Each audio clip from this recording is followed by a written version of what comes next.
Good morning and welcome to another edition of COVID Calls. I'm your host, Chris Peregin, and today we're going to be discussing with a number of businesses the business reality around COVID, how businesses are managing to adapt, what they should be thinking about in terms of their strategy and their adaptation. We'll hear some great ideas and great advice from a number of business advisors and strategists. So on today's call, we have Ron Attard, managing partner at EY. Ron, can you hear me? Can you see me? I can hear you, Chris. Good morning. Good morning. We have Davinia Mallia Pule from Ngage, strategist as well. Hi, Davinia. Thanks for being on the call. Okay, good morning. And we also have Dean Micallef, founder of FirstBridge, another business advisor. Hi, Dean. How are you? Can you hear me? Morning, Chris. Yes, loud and clear. Super. So, guys, thank you very much for joining the call. We'll do this as I'll just ask a couple of questions to each of you, and we'll start the discussion. So, Ron, let's start with you. How is EY dealing with the COVID situation at the moment? I know you've got your conference, usually a big Malta Attractiveness Survey conference every year. What's happening this year?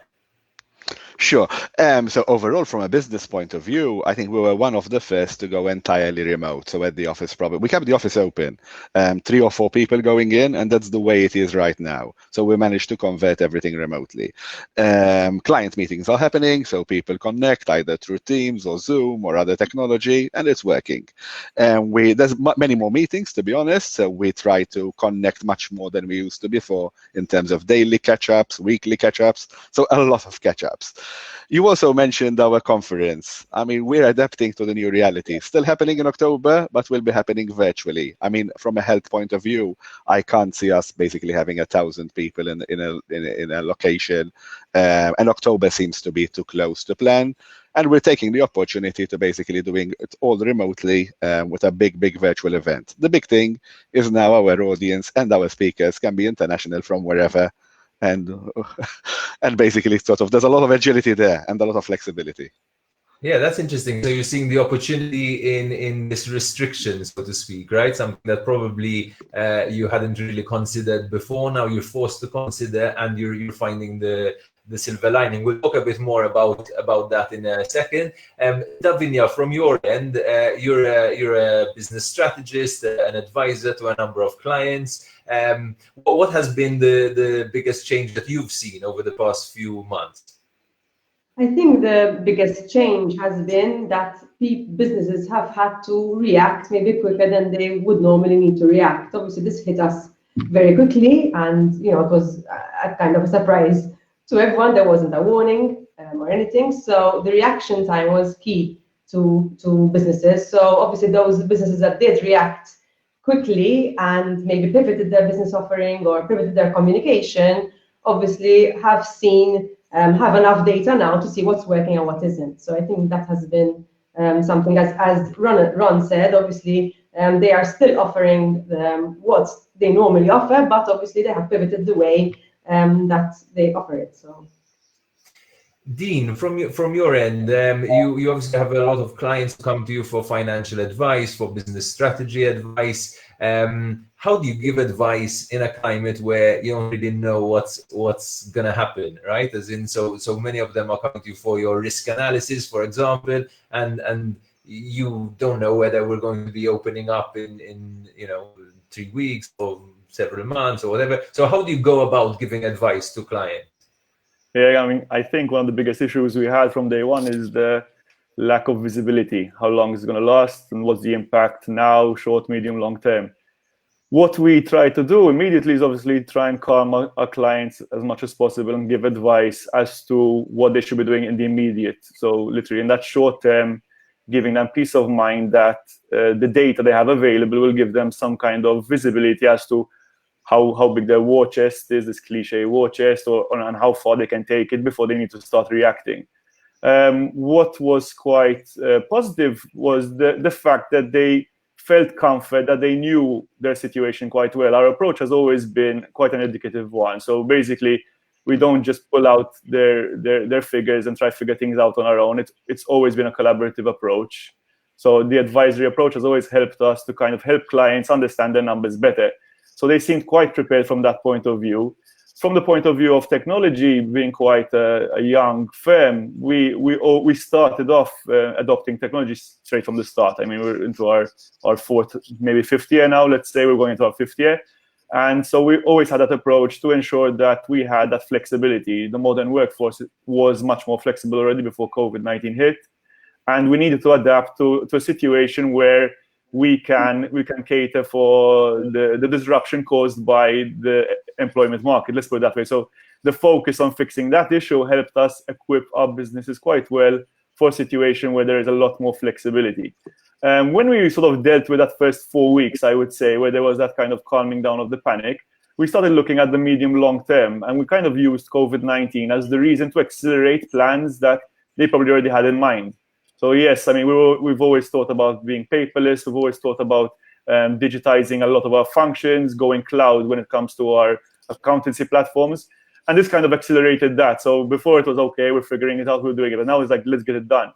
And quite pleasingly, when we moved into week 5, we saw that process really take it to the next level. And I think our biggest message was to ensure that whatever we do now will keep will be the new normal beyond COVID-19. We tried to avoid action which was just COVID-19 focused, but something that made sense long term. Okay, Ron, obviously you also give a lot of advice, even long-term business and strategy advice to clients. Are you finding that there is a difficulty between whether we're adapting to the short term or adapting long term? So Dean mentioned, that there are in some cases there's change that is just being accelerated. Businesses would have been planning this change for a while, but now they just see the point of doing it, much quicker. But then I think there are other changes that might be, there might be businesses that are adapting to the current lockdown kind of reality, but those things might be superfluous in months to come.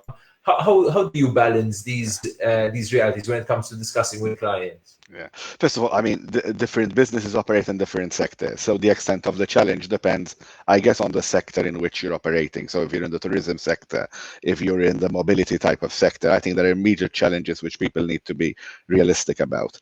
I have to say, I'm impressed by the resilience and even agility of some of the business. So, and we've seen it, for example, people in the mobility business converting to, for example, delivery type of business, which is kind of one of the most obvious things.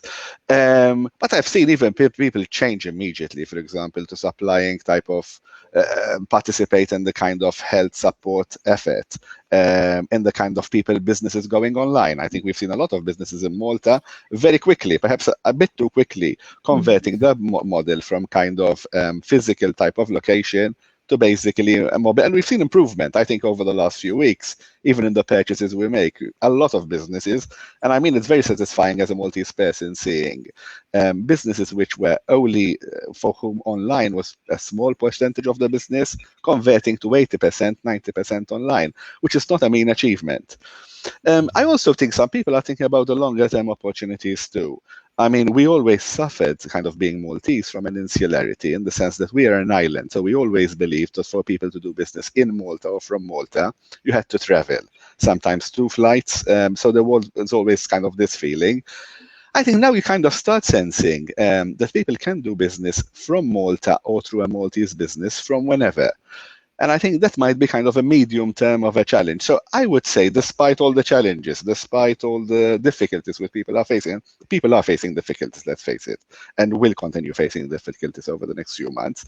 A lot of people are demonstrating a lot of agility and resilience. And I'm always so impressed by some of the conversations which people are having. You might think people will say cut costs and basically reduce labor force. I think genuinely, even small businesses really trying to hold on and trying to basically adapt their business model to as much as possible, protect people first, and of course, continue servicing their clients. It's interesting that I think the sort of Maltese resilience. Sometimes we exaggerate our nationhood in terms of analysis and things like that. But I think there is something to be said about how practical and resourceful we can be, right? And having been having just come out of this like very big economic boom, sort of the spirit was still growth oriented rather than cutting costs, etc. Interestingly as well, what you said about the insularity. So in fact, to give it the example of your own conference, whereas before your conference was limited to people living in Malta, speakers traveling to Malta, presumably this year you'll be able to get an even bigger lineup than usual and even more attendees than usual, right? Agreed. Yes, and that's the way we'll do it. Again, I'm not saying kind of the conference business is not only kind of the conference normally, but also the experience. So I think there needs to be, perhaps our event is just one little event in the whole thing. But I think every event organizer will need to start thinking about giving a much more better kind of virtual experience as opposed to compensate for the reduced physical and kind of physical interaction which takes place. Yeah. And then I guess there's also a discussion about whether to keep things virtual moving on or to keep elements of virtual moving on. But Davinia, I want to bring you in over here as well to talk about this shift to digital. Your expertise, I believe, is mostly focused on marketing as well, right? And as we've seen over the past 10 years, we've seen a lot of big shift to digital, but still some businesses took a while to do so, and still many major businesses still only spend a fraction of their marketing budgets online. Have you seen a change in this respect in the past few weeks, and what's your advice to clients at the moment? So I think, yes, there's definitely been a change in the past weeks. I think as Dean said, obviously before maybe it was always on the back burner, okay, let's try this tool, but okay, this seems to be working, let's keep traditional this percentage and maybe digital this percentage because it seems to be working, and if it ain't broken, don't fix it. But obviously now they've kind of been forced to act, and a lot of them are realizing the increased ROI you can get when it comes to digital. It's no secret that obviously when it comes to digital, the great thing about it is the targeting tools, the analysis tools you have, the fact that you can test different creatives, test different copies. So obviously you're reaching your objective is kind of, you're more able to reach your objective in a way that is not you just throw it out there and see what happens. You can obviously manage it better. So in that sense, yes. And it's very surprising to me that a lot of, especially the bigger brands, especially the bigger, more bureaucratic brands, took longer to come into the digital space. They were there, but obviously they're not making the most of the tools that exist. And here it creates opportunities for the smaller, leaner businesses that have a quicker decision-making process and are more courageous and brave, I think, as well, to test different, to even fail at certain initiatives and try them and see what works. And I think in the digital space, that is important to test, and analyze. And I think it's a great opportunity at this time, especially with clients who are having e-commerce sites. They can understand that, listen, you can actually gauge, what ad is converting the most at the least cost per conversion. So, I think there's a lot of opportunities when it comes to social media and digital marketing at this time for businesses. It's interesting, even related to what Ron was saying about insularity. The beauty, I guess, of digital is that as long as you're spending the same sort of amounts, you can be competing at the same level as very big businesses. And we know that very big businesses haven't even understood the amounts they should be spending on digital. So sometimes you could be a startup, a small business, and you're outspending your big competitors, right? So is this also an advantage that you see of digital marketing? Yes, I think it is an advantage. And I think another advantage possibly for local businesses is also, even though we have, the fact that we're an island is a problem, but if you have an e-commerce business, you can also possibly export. And whether even if it's a service-based business, there's the opportunity, as Ron said, we're on level playing field, you know what I mean? So there's a lot of opportunity there. But when it comes to the smaller businesses, obviously at the end of the day, it depends on the business and depends on the industry. And at the end of the day, bigger businesses obviously would have bigger budgets, whether it's on traditional media or digital media. So if you compare like for like, obviously they're still stronger, but smaller businesses we've seen have been more agile, and as I said, they're using the tools better. So they might be spending less, but getting better return on investment. So they're getting better results with less, and that's what digital gives you. You're not like maybe other media, and I'm not saying other media are not effective, because I don't want to, but obviously at this time, digital is key. And what you can do is, if you spend less, you can get more results by spending less, even though maybe other big brands have bigger budgets. I don't know if that explains. So just I'll bring Dean on in a second, but I just want to specify one point as well. If you're a business that today is not operating, right? So you're one of these, I don't know, hairdressers or restaurants or tourism businesses. As a marketing strategist yourself, would you advise them to continue doing some form of marketing, or is that a bad idea? And we'll ask the accountant later as well. But I want to know from a marketing perspective, Yeah, from a marketing perspective, again, depending what industry and everything, but from a marketing perspective, if you can afford to keep the communication going, definitely. And there are two ways to go around it. There's one, obviously, maybe for those businesses who are literally not selling. So maybe if you're in the tourism industry and selling has totally stopped, you can still keep the connection with your audience by giving content that is still valuable to them in the situation they're in, inspirational content, entertaining content, and maybe build an email list. Build your email list, continue to build your Instagram following, and keep that brand connection with your audience. Because if you just disappear, it's going to be harder for you to get back. At the end of the day, you do want to hopefully get back out there. So if you keep the connection going, it's obviously going to pay in the long term. When it comes to those businesses that maybe have the opportunity to still have a bit of selling going on, like you mentioned, hairdressers, obviously they can't have any people going into the salons, but what they can do is, at the end of the day, this is what I believe. I believe you have to go really deep on ultimately what do you offer. Hairdressers offer, the opportunity to have healthy and beautiful hair. So if they can do this by maybe selling hair products that help their clients, keep their hair healthy while they're not going to the hairdresser. So if they can have opportunities, by selling actual products and having maybe their team, having tutorials on how to use these products. So to keep that connection, that brand connection going, and actually build it at a very sensitive time when maybe your audience needs you more than ever. And also, they're bringing some revenue by selling some products, So there are ways of keeping communication going, yes. And I think in some cases, there you are talking both about communication and your business offering, right? As in there are these sort of pivots that we're seeing by certain businesses could tend to even bigger opportunities than before. So we've seen, let's say, Instagrammers start their fitness routines, and developing and realizing that from that they could have a whole business of fitness based on so there are these changes that could happen. Dean, from your end, how do you manage that though from even budgeting perspectives? You mentioned the war chest earlier, which we've been hearing in terms of Malta and things like that, but for a business, how much money should they be saving at the moment? Is it still worth investing in growth, or is it just about saving at this point?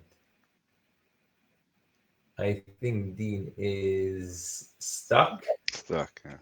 Yeah. Okay. So actually, I'll take that question to you, Ron. In the meantime, until Dean joins again. How do you manage this from a budgeting perspective? Do you if you're a business, should you have 3, 4, 6 months of salaries saved up just in case there's a second wave or something like that? How are you managing that? Yeah. Yes, I think first of all, businesses I think need to improve and make sure they're really switched on in terms of monitoring their liquidity. I think liquidity is key. So to our clients, I would say monitor liquidity closely for the next we usually say 13 weeks. You're making the point about a a bit longer perhaps. It's going to be a tough summer, kind of basically with tourism going down for a country like Malta. So definitely, I would say cost control. I think cost reduction is keep your costs to a minimum and do things in the most efficient manner. We normally tell people to look at it like a 13-week type of time frame. I would go a little bit beyond in the current scenario. Some people, of course, are feeling the pain more than others. And I think people need to be agile, and of course, it's easier said than done in terms of like if there are easy revenue-generating opportunities, which might be providing a service perhaps at a discount. I think people need to quickly adjust, and we're seeing a lot of it, adjusting to the new reality. What do customers need right now? It might be some quick support. It might be going for lower margins in the short term, even supporting clients. Kind of, it's something which is owed to clients. And people will remember, I think, how businesses have fared, how businesses have cooperated over these kind of difficult times. So I think it's reducing costs, monitoring costs, taking revenue generating opportunities, fully cognizant of the fact that probably for the next few months, it's survival rather than profit maximization. And I think kind of if one adapts to this mindset, I think people will come out stronger. You mentioned again the thing of island resilience. I think we're in it together. And I think we've seen it from the health perspective. Let's see it also from a business perspective. Again, I don't want to kind of understate how difficult it is for certain businesses operating in certain sectors. I mean, it's tough and it needs a lot of what I'm saying to be, and it's a lot tough. It's much more easier to explain it or talk through it rather than implement it in practice. You mentioned prices as well. I mean, just a personal experience. We actually reacted by reducing our marketing prices very significantly, and the result has been great in the sense that we managed to make ourselves accessible to a lot of businesses who previously we weren't accessible to, and now we're seeing the benefit of that, right? So we also have a question from one of our viewers who's saying, what would you say to businesses of the mindset to increase prices for services to make up for their losses? Will they shoot themselves in the foot if they do so? So I think Dean is back with us. I know he's had some connection difficulties. Dean, we're talking about like budgeting and pricing. So Ron was saying, you do need to cut costs and create, maybe more than a 12, 13-week runway. But also we're talking about like whether one should reduce or increase prices at this moment to make up for the situation. How are you seeing it? The kind of conversations you're having with businesses, what direction are they going into? So the approach was very clear. Like Ron said earlier, there are industries and there are industries, obviously ranging from the worst hit with virtually no revenue all the way to those who are thriving during these times, because obviously there are some industries that are doing better than usual. When we talk sort of a spectrum across all industries, we can see quite clearly now 2 months on that there are some sort of champion industries and there are some which are really badly hit. So yes, we do agree that we had created a sort of pipeline budget to have visibility. Initially, we focused on getting through to July.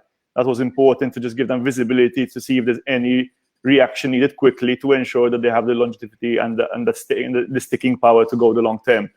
We are now looking at a 2020 entire budget. So we're looking at a situation where week on week, we have cash flow plans, which are on one side and profit and loss plans on the other. So the cash flow plans give you short-term visibility to see that, okay, week on week, you can go the entire duration, while your profit and loss plans give you more visibility of what's yet to come in the months ahead, because obviously you can be profitable, but you might not yet pick up the cash. So we're trying to kind of create parallel plans for different clients, and it's literally a case-by-case approach, where we're comparing cash flow plans to profit and loss plans.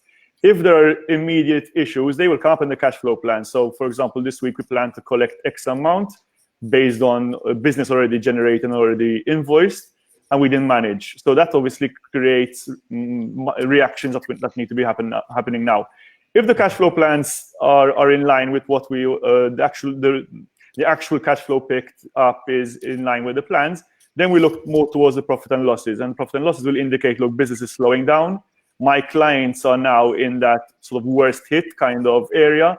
So it's natural that I will start suffering, especially from future profitability. So yes, I agree with Ron. We're now looking, unfortunately, we have to stretch our plans even into Q1 of 2021. But the visibility is still very much based on a week-by-week approach. So literally, we're making sure that our clients are reviewing plans every single week, making sure that, look, what we expect to do this week from a cash flow and from a profitability point of view is in line with what is expected. And in some cases, we have literally a 10-step plan, which says, look, if you hit this milestone, then you need to activate level 2 COVID-19 measures. So are you seeing a lot of clients who have already let go staff in a big way, or changed salaries in a big way? And do you think that there would be clients who might not have done that yet, but will be forced to do so in a few months' time? So yeah, precisely. Like I said, the ones who were worst hit were probably the ones who kind of reacted straight away.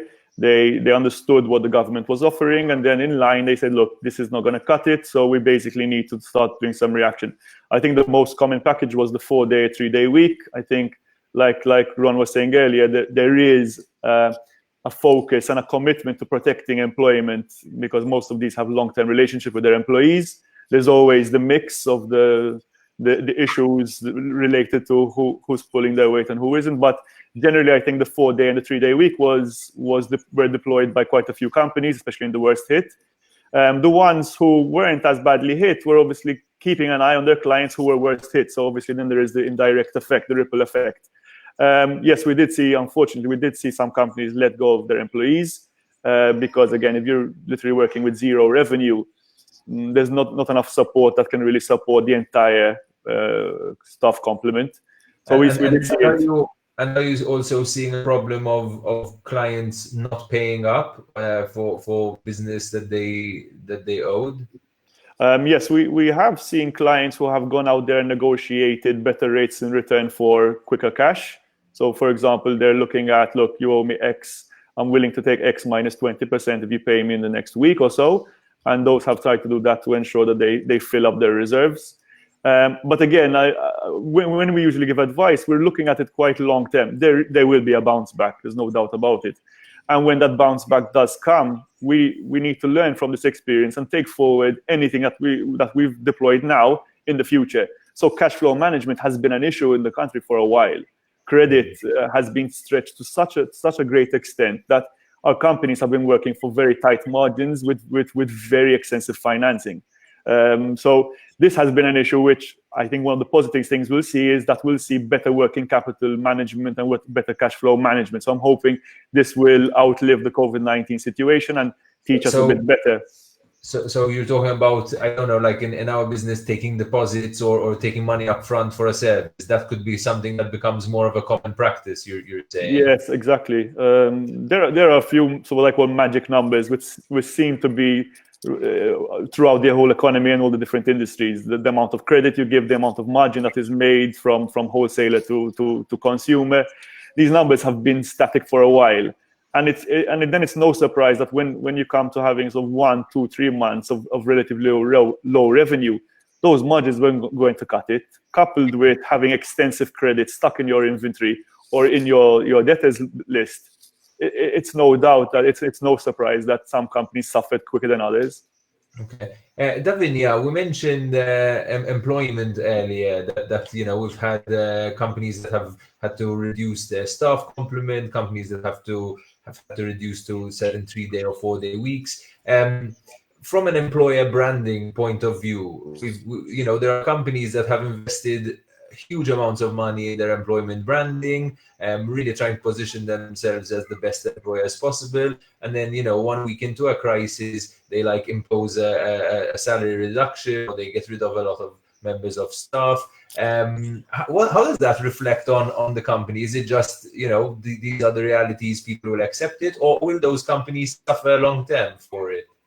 I think the fact that this is an unprecedented situation and everybody's going through, the same situation, obviously at different levels, depending on the industry and everything, there's going to be an understanding, a kind of an empathy when it comes to obviously your audience and people you may either want to recruit in the future or your actual employees. So obviously, from a marketing perspective, the more human you can sound, the more empathic you can sound on your communication, and the more transparent you are, then the more trust you're going to build, because it's useless kind of hiding it under the carpet and acting like nothing's happening.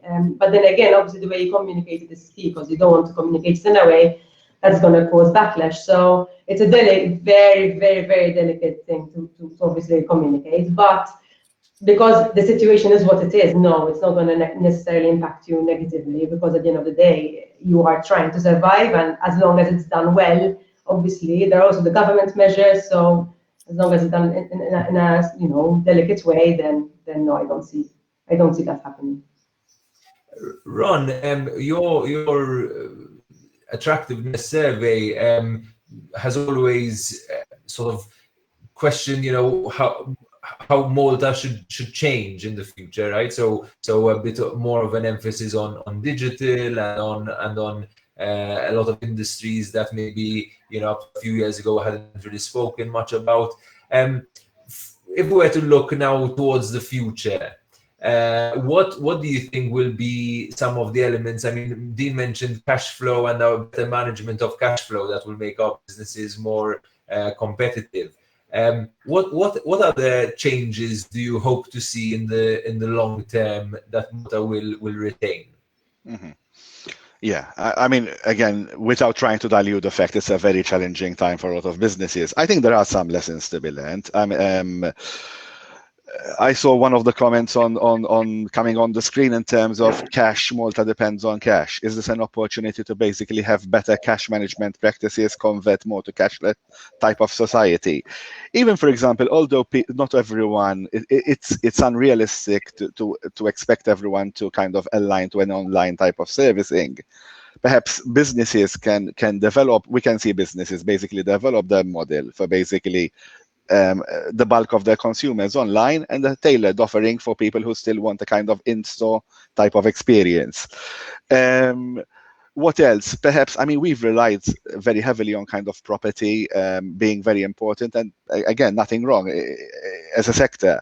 I mean, can we look at an era where Malta can perhaps be more people working from home, less demand for office space, economic activity is still growing in a kind of remote type of fashion, perhaps even Malta, although being an island, being more attractive for the kind of type of startups.